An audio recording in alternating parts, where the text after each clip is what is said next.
তারা আমাদের এই অনন্তপুর কানাইপুর আহিরিয়া উচ্চ বিদ্যালয়ের মাঠকে বেছে নিয়েছেন। এটা আমাদের সৌভাগ্য। আজকে সকাল থেকে শুরু হয়ে গেল, সারাদিন কচিকাচাদেরকে নিয়ে সম্পূর্ণ ক্রীড়াসুলভ মানসিকতা নিয়ে শিক্ষক, গুরুকুল এবং সমস্ত প্রতিযোগীদের স্বতঃস্ফূর্ত যথার্থ একটা বর্ণাঢ্য অনুষ্ঠানের মধ্য দিয়ে এই প্রতিযোগিতা অনুষ্ঠিত হবে এই প্রত্যাশা রেখে সমস্ত শিক্ষার্থী যারা আজকের এই পার্টিসিপেন্ট আজকের এই খেলাধুলায় অংশগ্রহণ করবেন সমস্ত পার্টিসিপেন্টদেরকে আমি আমার আন্তরিক অভিনন্দন এবং ধন্যবাদ।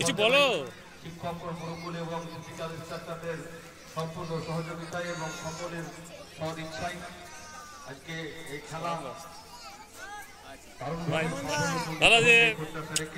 সকলকে ধন্যবাদ। হ্যালো, রবীন্দ্রনাথ ঠাকুর এক সময় বলেছিলেন, আজি মঙ্গল প্রভাতে মস্তক তুলিতে দাও আপন সন্তানের। দেখুন, এই ছোট্ট ছোট্ট শিশুরা আমাদের আগামী প্রজন্মের ভবিষ্যৎ। এদের জন্য সুন্দর পৃথিবী আমাদের রেখে যেতে হবে। এরা এই দেশকে নেতৃত্ব দিবে, সমাজকে নেতৃত্ব দিবে, সমাজকে এগিয়ে নিয়ে যাবে। তারই জয়গানের